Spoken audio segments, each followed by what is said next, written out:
ગુજરાતીમાં એક કહેવત છે, ખાય એનું ખોદે. આ કહેવતને સાર્થક કરતો એક કિસ્સો શહેરના વટવા વિસ્તારમાં બન્યો.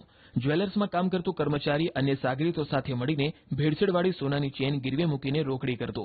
જો કે જ્વેલર્સ માલિકને જાણ થતાં પોલીસ ફરિયાદ નોંધાવતા 2 આરોપીઓની ધરપકડ કરી વધુ તપાસ હાથ ધરી છે. ઉલ્લેખનીય છે કે આરોપી જગદીશ માળી વટવામાં આવેલ ઝાંઝર જ્વેલર્સમાં નોકરી કરે છે. આ સાથે જ તે બનાવટી ગ્રાહકો ઉભા કરીને ભેળસેળવાળા સોનાના ચેન ગીરવે મૂકતો અને રૂપિયા મેળવતો. બાદમાં તે વ્યાજની ચૂકવણી કરતો નહીં અને રૂપિયા પરત આપીને ચેન લેવા માટે આવતો પણ નહીં.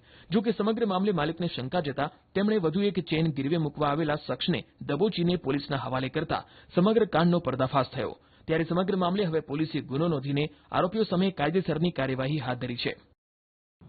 મૂળ બનાસકાંઠા દાંતીવાડાના તેમની ઝાંઝર જ્વેલર્સ નામની શોપમાં અમુક ઈસમોએ કોઈ સોના ચાંદીના દાગીના મૂકી અને એની ઉપર એમણે લોન લીધેલી છે વ્યાજે 1% વ્યાજે, અને એની અંદર તપાસ કરતા એ લોકોને ખબર પડી કે જે સોનું આ લોકો 3 થી 4 વખત મૂકી ગયા છે એમાં 100% સોનું નહીં મળતા 30%, 20% એવું ભેળસેળવાળું હોય. આ દાગીના ઉપર એ લોકોએ 7 લાખ રૂપિયા જેટલી રકમ મેળવી અને આ ફરિયાદી છે એનું બાબુભાઈનું છેતરપિંડી કરેલ છે.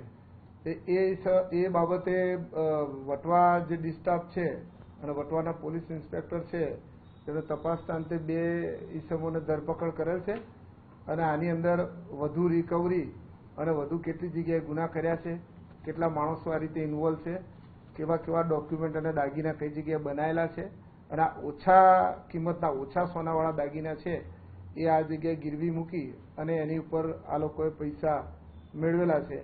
અને એક વખત પૈસા મળી જાય પછી ત્યાં ફરીથી એ લોન ભરવા જતા નથી અને દાગીના પણ છોડાવવા જતા નથી. એટલું તપાસમાં ખુલેલ છે.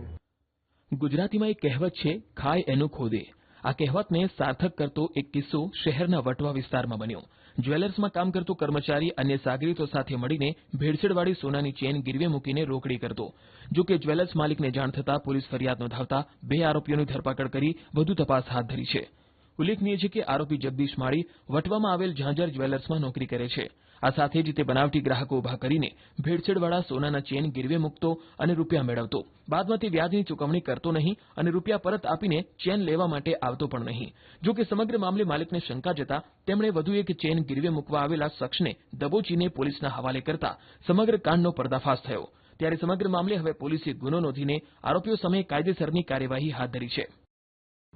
મૂળ બનાસકાંઠા દાંતીવાડાના તેમની ઝાંઝર જ્વેલર્સ નામની શોપમાં અમુક ઈસમોએ કોઈ સોના ચાંદીના દાગીના મૂકી અને એની ઉપર એમણે લોન લીધેલી છે વ્યાજે 1% વ્યાજે, અને એની અંદર તપાસ કરતા એ લોકોને ખબર પડી કે જે સોનું આ લોકો 3 થી 4 વખત મૂકી ગયા છે એમાં 100% સોનું નહીં મળતા 30%, 20% એવું ભેળસેળવાળું હોય.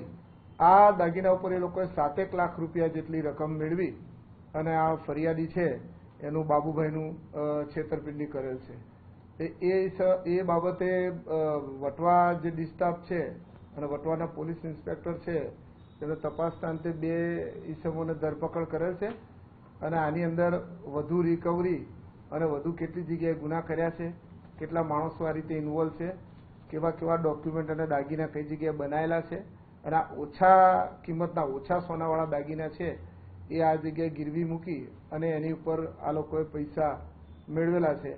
અને એક વખત પૈસા મળી જાય પછી ત્યાં ફરીથી એ લોન ભરવા જતા નથી અને દાગીના પણ છોડાવવા જતા નથી. એટલું તપાસમાં ખુલેલ છે.